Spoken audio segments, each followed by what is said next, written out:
Welcome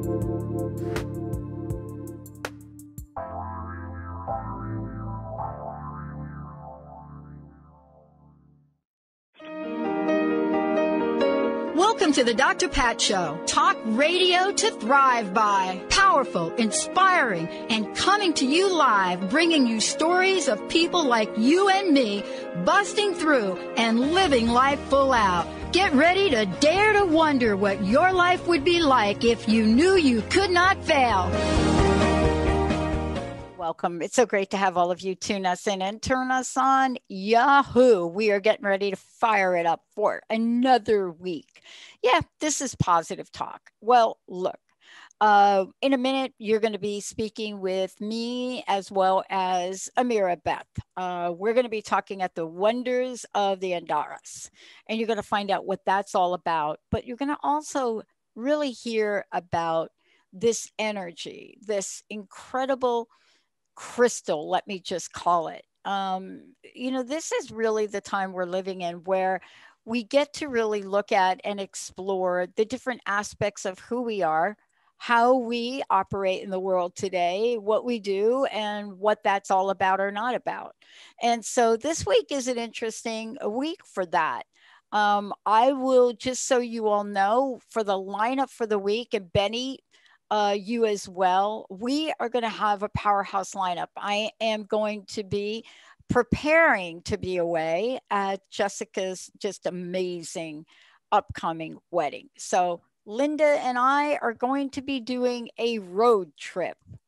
That's right, a road trip to places unknown. So Baccili's backyard road trip or back road road trip, something like that. We should go with that. So Benny, did you know? Okay, so let's talk about the road trip for a minute. So back roads. We'll call them back roads. We're going to go back with your name. It goes better with your name. Yeah. Okay, so what do we want to call it? The Baccili back roads. The Baccili back road. That's what I'm going with. Okay. That's what I'm going with. It's Baccili back. So we decided we weren't going to fly to Montana, that we were going to drive. And so we are getting ready to pack the car, all the things we're taking, plus what we're going to wear for the wedding, plus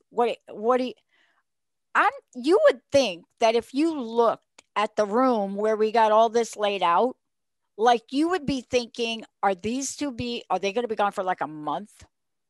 Or like seriously, like what the heck are you taking? But you know why, Benny? First of all, I've never been to Montana except to like drive through it and to get here when I was moving out here, right? And then that was in the middle of the winter. But we decided, what if we were to not just zip there and zip back? So we're driving. We're going to spend time in Missoula, like the first night, right? Get in a car, drive, Missoula. Oh, yep. And then we're going to Red Lodge, right? So that's the field trip. But then on the way back, Benny, guess what's close to Red Lodge where we're going? Yellowstone. Oh, of course, right. Yellowstone. So I'm looking at this on the map. And, when you look on the map, you just scoot on I-90 and you zip on over and you're zipping. But then I had a news flash because I'm looking at this, and you know how you can hit on the map, like what's that called? The satellite view, right? Oh, right. The Google image, like from way. Yeah. Mm-hmm.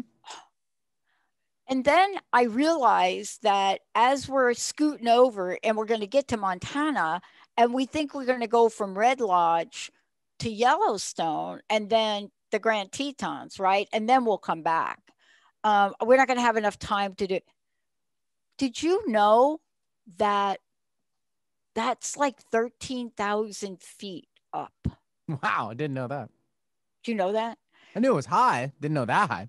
So I'm trying to figure this out, right? It's like, okay, even though on the map it shows like a teeny weeny like space on the map, they don't tell you you're going to be like this teeny space. You're going to have to go like from here to like here.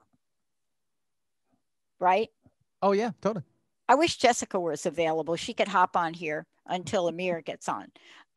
Because I was looking at this and I thought, okay, now that we're going to do that.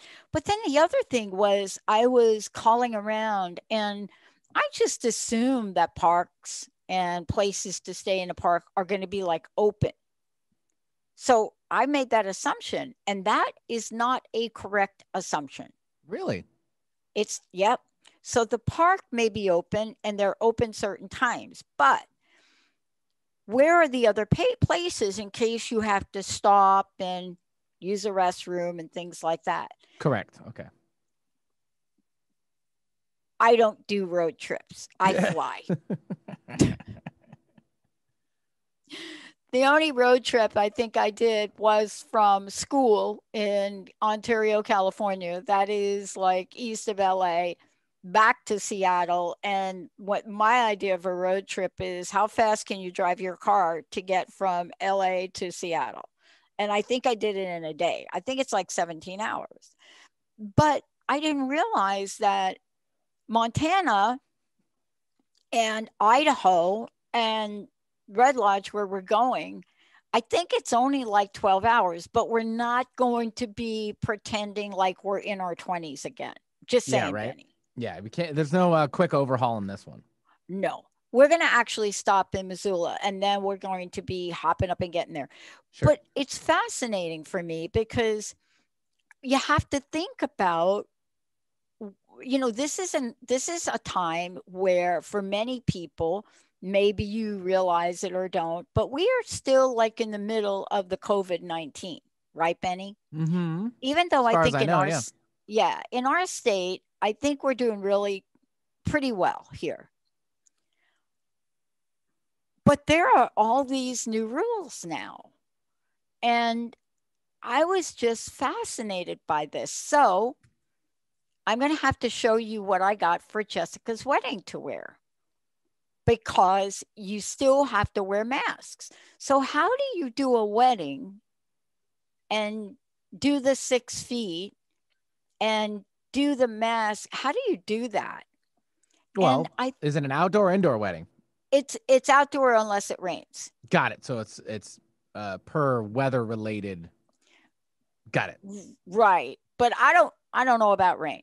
So then the other thing I'm checking out is like, okay, so we don't even know the temperatures in Montana. Like, we don't even know like what the temperature in Montana. We don't have any idea. So now I'm looking up the temperature. But then, Benny, if we're going to go to Montana, I wonder what the listeners are thinking about this. If we want to go from, Red Lodge, we want to scoot down, want to drive to the park, then the Grand Tetons. We're thinking, what is the temperature at 13,000 feet, Benny? You can easily look it up. When is the wedding? Is it Saturday or Sunday? So we'll be making this drive on Sunday. Okay, so that's when we'll be making the drive. You're looking at mid-60s in Missoula, Montana, and in your luck. I've been doing some research while you're chatting. The park is open 24/7. Yeah. So you're in luck there. Yeah. Okay. But where do you stay? I get you totally. Right. So we're trying to figure this out. So can you imagine Linda and I last night, right, as we're packing, like we filled an entire room with stuff, like we're packing for the trip, like an entire room. And we're thinking about this. And then Linda says, well, why don't we go to these places? And I had a moment where I thought, I'm going to have a complete meltdown on this, because I can't, and I'm really pretty good with this stuff. I can't figure out how to get from. So finally we called Jessica and we say, all right, guess what? We need some help. You need your senior logistics manager is who you're looking for. Yes. That's who you're. Jason put something together. So I haven't looked at it yet, but I just thought, what a shame to go drive all the way out there. It's a beautiful ride on I-90, I was told, by the way. Straight shot. Well, for the most part, you got to travel south on 15, but yeah. I guess we go through Spokane. I'm trying to remember. That you will be going through, yes, Spokane. Spokane. And then on the way back, we might stay at Coeur d'Alene. We don't know yet, because we don't know, like, if we get up on Sunday, have breakfast, and head to Yellowstone, maybe pull over, whatever we're going to do there, then go to Grand Teton. So we're trying to map this out. And then we saw 13,000 feet. And I thought to myself, wow, that's a lot of feet. That's like when we go over the pass, Stevens Pass, what's that? Like 2,000 or something like that? Around that, sure. I'm guessing. And so when I went to Denver, I know that was up pretty high. And then when I did the Vision Quest in California, that was 7,800 feet, 78. But 13,000, oh my God. It's like, okay, this is going to be a great adventure for the orange Nissan SUV. Let's take a short break. When we come back, less about Montana, more about Ameera. We'll be right back, everybody.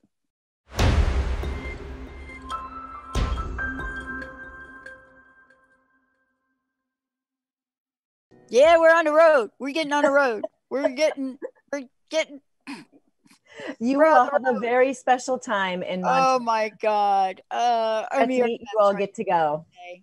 Ameera, thank you so much to just put it in the context of a journey, because this is what today's show's about, right? We are all on a journey, but it is a special time. And I know that it's tough for a lot of us, right? Sheltering in place. There's just so many situations. But there's also something magical. That's what we're going to talk about today, isn't it? Yes. And tools, things that we have around us that we can utilize to help us get through these times, to uplift our soul, our spirit, our spirituality, and bring some vibrancy into our lives in a time where sometimes we have to go out looking for that vibrancy and that inspiration. Yeah. Pretty hard. I know. And, you know, it's funny because I was talking to you about the fact that I had this trip ready to go to Hawaii. Linda's out here. So it's a hop, skip, and a jump away. You know, my friend's got a house there. Really easy. And so that we had to put on hold. But one of the other things I'm noticing, and I would love for you to talk about Andara and talk about, you know, what makes Andara, what is this about, and the connections to Atlantis. And you and I talked about this last time you were on. Our fascination with Atlantis has not changed in hundreds and hundreds. Right. I mean, if anything, it's growing. Tell me why that is. I believe that deep in our souls, in our hearts, and in ourselves, we all want to believe that these ancient lands, these mythical lands, there's a reason we have a huge fascination for them. And it's like, does art imitate life, or does life imitate art? Like, which one is it? Well, maybe it's both. And I know that we are magical people.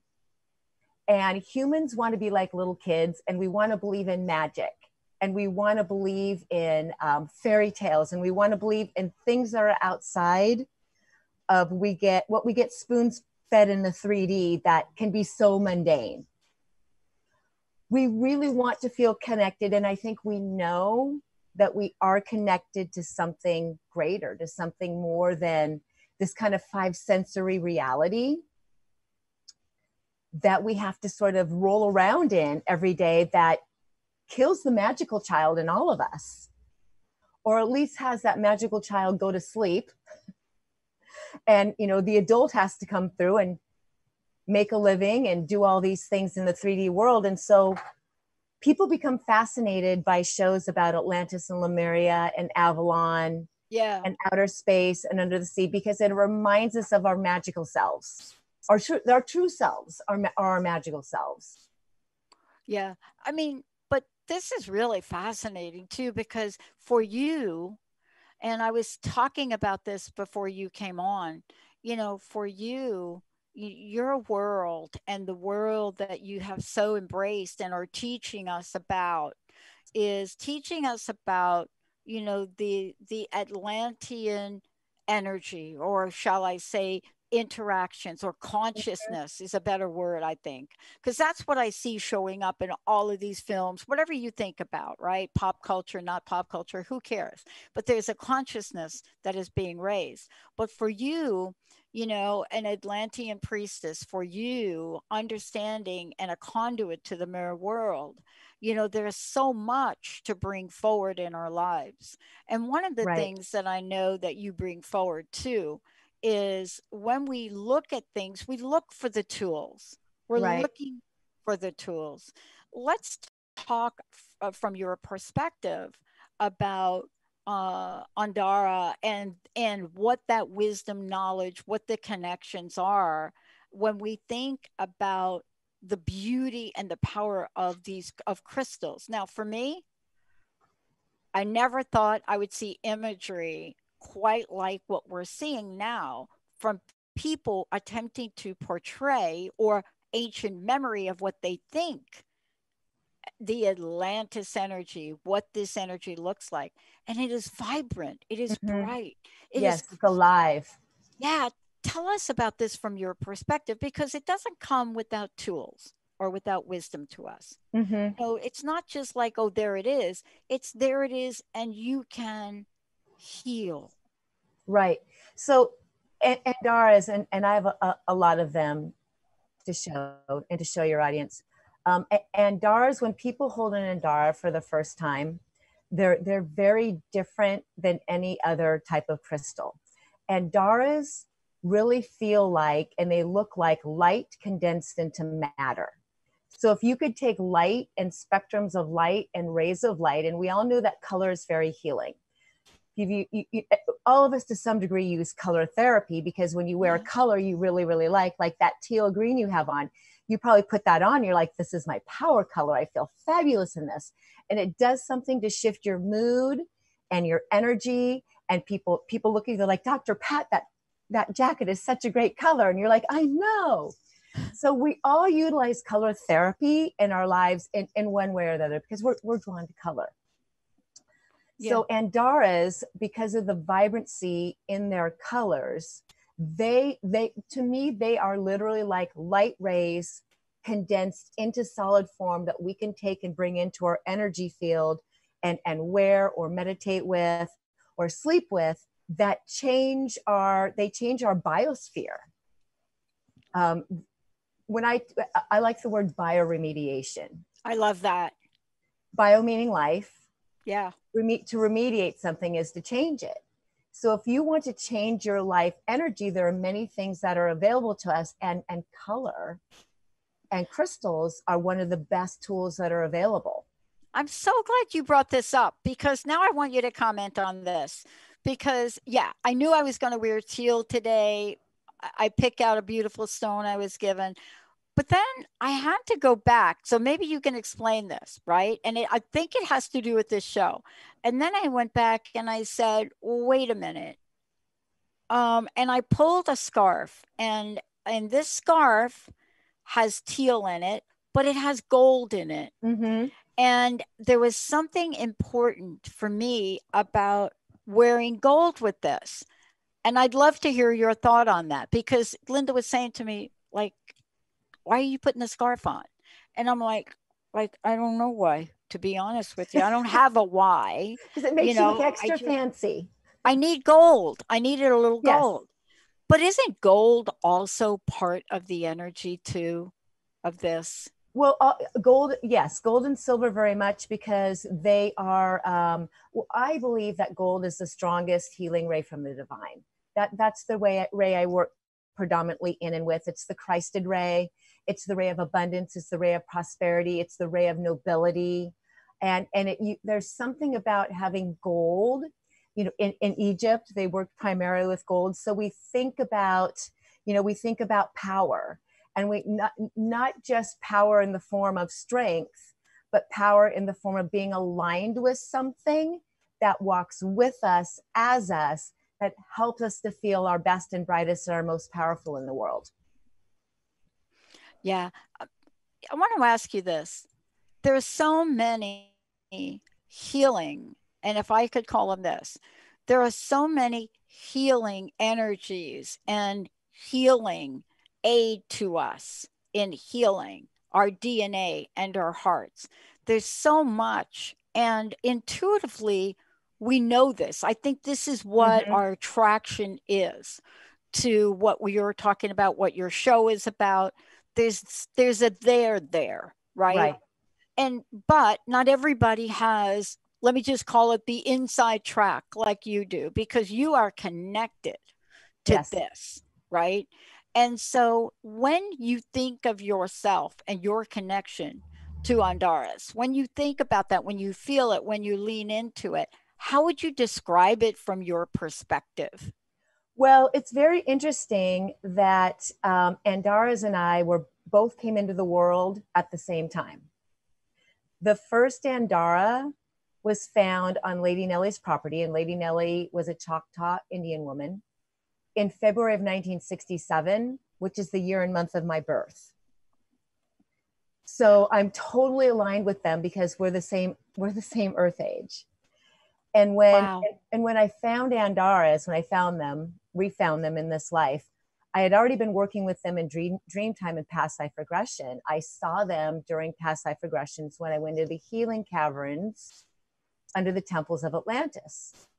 And I would see these beautiful crystalline features that would illuminate the caverns. And they were sometimes over the tops of people as their energy centers were being worked on. And they brought light. They seemed to have glow from within.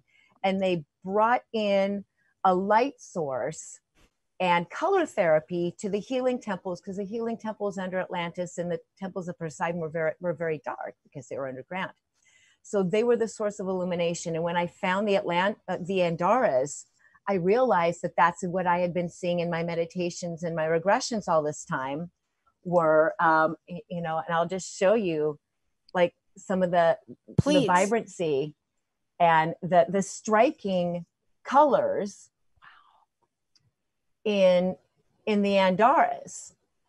And they just kind of like pierce right through you in a way. And people are so drawn to them when I wear them, when I show them to people, people, and I have this really wonderful ring too. Oh, that's beautiful. Yeah. When I show them to people, and even when I put them out on social media and my website, you pick up a frequency and you pick up a healing just from viewing them. Having them, holding them is wonderful. Of course, that's the best way. But even people who just see them and look at them, there's an activation that happens in their senses, in their auric field, in their heart space, that just kind of lifts them up. And I get people message me, they're like, what are those? I can't take my eyes off them. And I feel so good when I look at them or when I hold an Andara. Yeah, so that's what an Andara will do.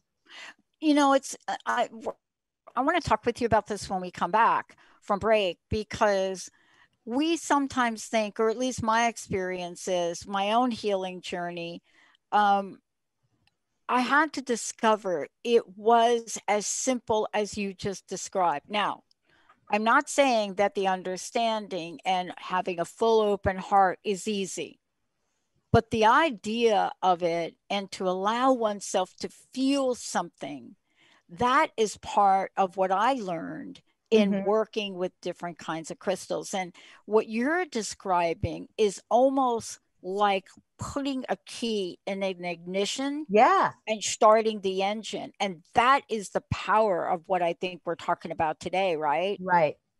Yeah. Ameera, one thing before we go to break, how do people find out about you? How do they find out about your show? How do they work with you? All of the above. Well, I happen to have a wonderful show on Transformation Talk Radio called Tales from the Mirror World Radio, where we talk about the ancient lands of Atlantis and Lemuria. all things wonderful like that. So that's one way. My show is the second. We'll have a show this Thursday. The second and fourth Thursdays at 1 p.m. Pacific time. That's one way. AmeeraBeth.com is my website. And I have a shop on there. And I have actually two websites. The other one is wisdomwear.org, which holds my clothing line with the Andara crystals in it. We'll talk a little bit more about that later. And has the Andaras. And then I have my YouTube channel, of course, under Ameera Beth Mer Healer, where you can find all past episodes of Tales from the Mer World Radio. I love it. When we come back to, we're going to continue with how do we, for ourselves, tap into this? How do we tap into this? Because one of the things, Ameera, that people sometimes believe, I know this was part of my journey, is that the tapping in was for a select few of people, that there's only a select few of people that are, quote, allowed or can tap into the energy we're talking about. But there is a need now for us to put the key in the ignition and turn that key. When we come back, we'd love to talk with you about what that means, what happens when we say yes to things like what we're talking about today, and we literally put the key in and turn it. I had a great dream just before I woke up this morning that I'll share with you on that. Oh my gosh, I love it. Let's take a short break, everybody. And also, if you have got questions for Ameera, please give us a call, 1-800-930-2819. We'll be right back.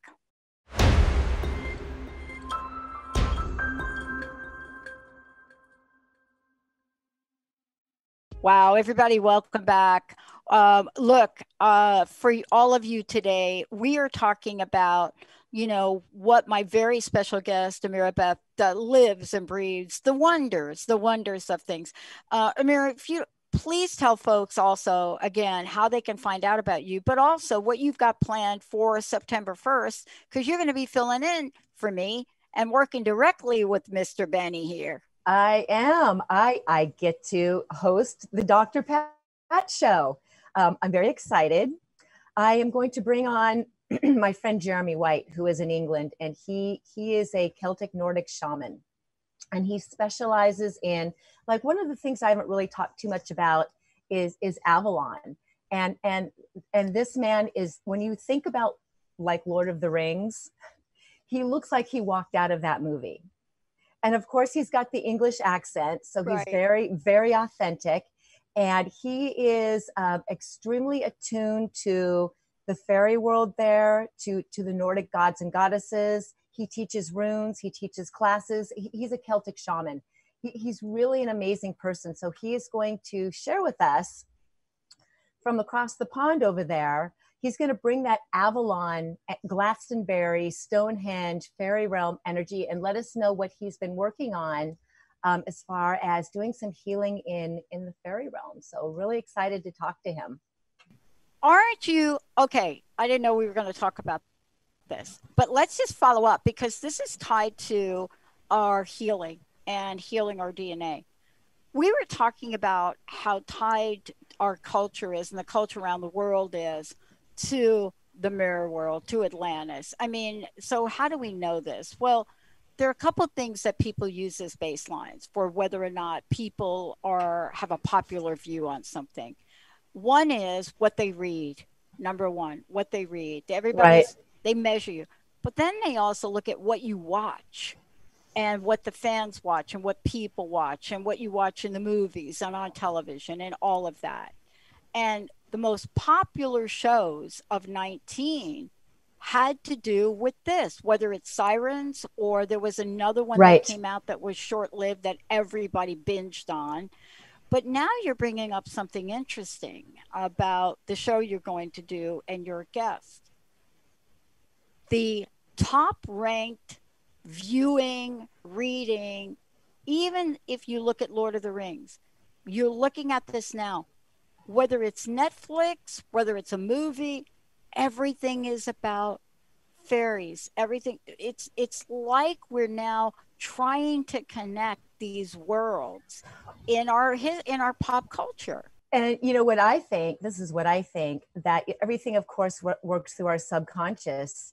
I really believe that we are coming into a time where the veil is going to become so thin that we are actually going to see these beings with our own two eyes. And I think they're preparing us. I think God is preparing us for that veil to drop. And, you know, because the all these beings are, they're just alive like us, living in a different form of frequency. They're a little more maybe light-based than carbon-based. But what are humans doing? We're going from being carbon-based to being light-based or silicon beings. So they won't lower their frequency to come to us. We have to continually raise up and do our own work to come to them. Many of these beings are aspects of us. We're multidimensional beings. So if you feel like you've been a mer, or you feel close to the mermaid realm, well, you probably are one. You have other aspects in these different realms that are showing up as a different version of you. And if you feel called or drawn to a certain lineage, a certain land, a certain mythological creature, whatever, that's because it's part of your soul. And our soul aspects are always talking to us. They're always helping us. And so they're giving us these cues and giving us, again, it's going back to being the magical child. Yeah. Children see these things. Yeah. They see the fairies in the gardens. Yeah. They commune with the unicorn energy with no problem. It's just natural world for them. And then as we sometimes get older and get a little bit more shut down or told it's not real or whatever, we lose that.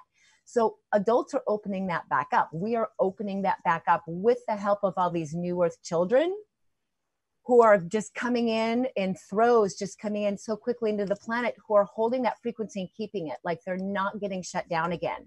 They're staying awake, they're staying open, which is allowing their parents to reopen back up if they've closed down, and it's ripple affecting out to the collective. So I really think we're going to come into a time where it's going to be natural for us to swim side by side with a mermaid, or to walk side by side with, you know, a little gnome, or some earth elemental as they, you know, rise up from Agartha, from these inner earth, and be with them. I think that is supposed to be the natural way.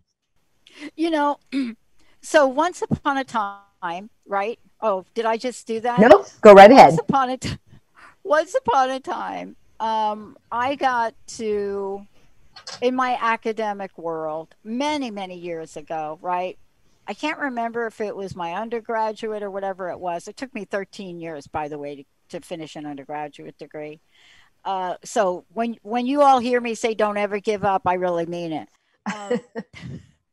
But I remember being given the opportunity to explore a topic. Mm-hmm. And the topic I explored at the time was whether or not, what comes first, our consciousness of the thing or the thing. Mm-hmm. And so I was talking about just what we're talking about today. And one of the premises I had was that everything we create is not new. Right. No matter what it is, it's not new, but we're being given. And so, and I was talking about this because what you just described, we are already showing mm-hmm. imagery about it. I mean, the whole idea of the mer world and, you know, walking with mermaids, it's already there. Just, I don't even understand where we got that phrase from, but we have become now more than interested. And children don't want us to forget this. Right. Isn't this part of the healing? Yes, absolutely. The healing, the heart of humanity is really about healing our own hearts.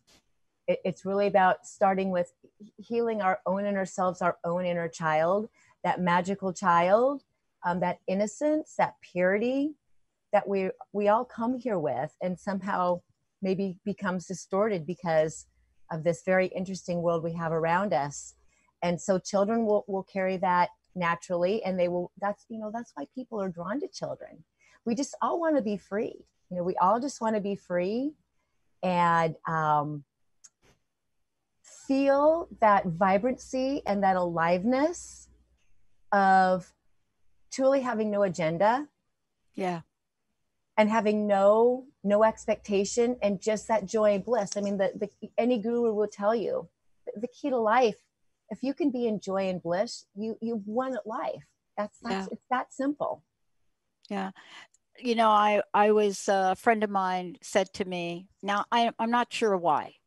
And I don't ask why anymore. Usually when somebody says something to me, I have to really think, yeah, oh, there's got to be something, there's something there, right? Mm-hmm, mm-hmm. So they said to me, you know, Pat, we heard you talk about this film many years ago, and it's an AI film, and we know you're thinking about doing AI for the soul. Have you watched the film recently? And I said, oh, I know the film you're talking about, right? Ex Machina. I call it Ex Machina. Some people pronounce it differently, you know. And I said, yeah, no, I haven't watched it late. She said, well, watch it, but now you'll watch it too. So I watched it over the weekend, and she's right. I watched it differently. Mm-hmm. So there's a line from this film, and this is about this AI, beautiful AI woman, of course. We are all fascinated with AI. Westworld, how many nominations did Westworld get? I mean, who doesn't like Evan Rachel Wood playing a robot? But then the question is, what is it inside of us that is being triggered or reawakened or awakened, right? Mm-hmm. And there is an energy that we connect this level of futuristic with.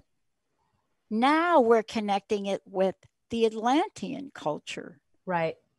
And so this I find fascinating. So in this film, there's a line, and one of the bad guys in it says, well, you know, you can't have consciousness without interaction. And, and I thought, what? You can't? But of course. So I want to ask you about this healing. We have a view sometimes of the old as old, but Atlantis breaks all of the rules of that. Right. I find that fascinating. Are we giving it a proper portrayal? Are we doing a proper portrayal in the books and whatever we do? Well, I think there's a lot of misperceptions, and I Yeah. think there's a lot of confusion. And you know, speaking of AI was one of the technologies that led to the downfall of Atlantis. Yep. So when we look at this resurgence of the AI world and everything now, because of COVID going virtual, and everything having to happen without the human interaction, at least not to the way, it's not person to person as much anymore. I mean, that's kind of an interesting thing to be aware of, is that's part of the repeating and the healing of the spiral of Atlantis that we will need to course correct, so we don't go into a fully automated world and lose our humanity and lose the human interaction and the human touch and the human connection over the fear of something that we think is going to hurt us. Yeah. Like a virus. Yeah. So, you know, it's very controversial, and there's definitely many layers and levels to this whole topic. But the intel that comes in for me is that, of course, we have to take care during some kind of an outbreak of a virus and take care of ourselves and do all the protocols, but also not allow that fear to cause us to be afraid of the other, to keep the other away. I think that's really not smart. It's not smart. And, you know, look, that's why you have social media banning some of the harmful dialogue that's coming out, and, you know, some of the theories that are coming out. I am a big theorist. I love theories, but not when they harm other people or not when they're about hate. And so, you know, there is this fine line that you mentioned, and it really is fine line. It's, you know, if anybody watched this film, way back when it was out, I don't know, it's got to be 10 years ago, I can't remember. There was such a fine line in the film between AI and heart connection. Such a great tension in that between the characters that you became as if you were part of it. And I think we are being reminded. I want to ask you about this because you're right. All the portrayal that we have is that the Atlantean culture was so far advanced. Yes. Right. And that's truth.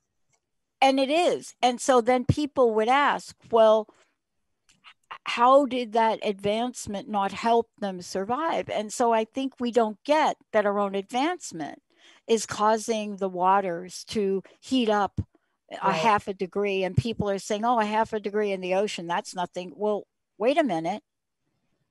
Ask the fish. Yeah.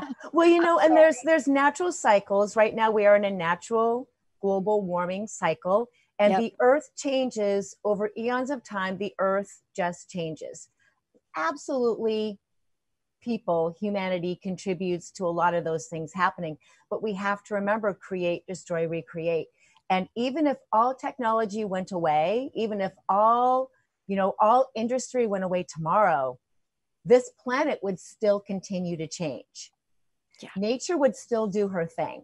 Yep. And when we interfere with nature, and there's a lot of talk of, HAARP up in Alaska and energy directed weapons. And some will argue that, well, if you can move a storm, we have these storms that come to Kauai. We get these hurricanes once in a while.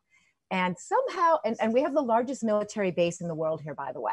No, I know. The largest military base. And Yeah. so when these hurricanes come in, kind of magically before they hit the North Shore or the west side where the military base is, they break apart and they dissolve. And that's really interesting. And there are people who, oh, good, thank God, we prayed, we prayed it away. And I think, there's speculation that there's something going on at that military base, that they have a technology that allows them to break up a storm or push it off. And while that might sound like a good thing, how far is too far to interfere with what nature is trying to do?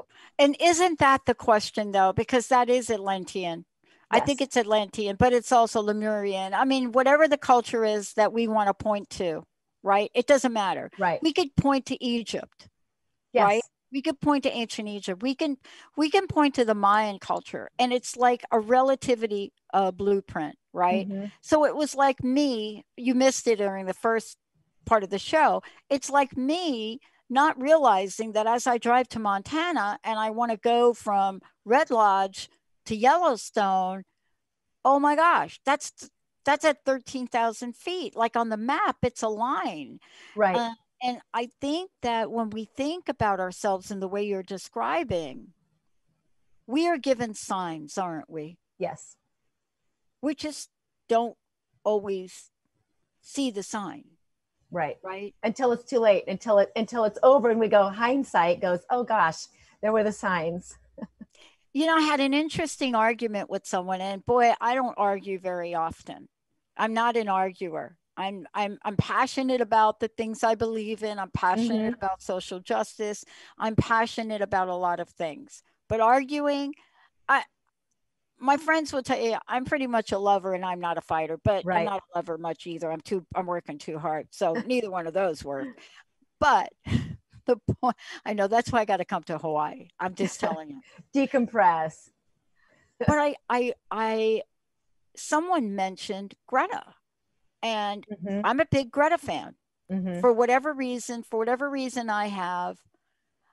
But this person said something very derogatory about this young woman, almost child.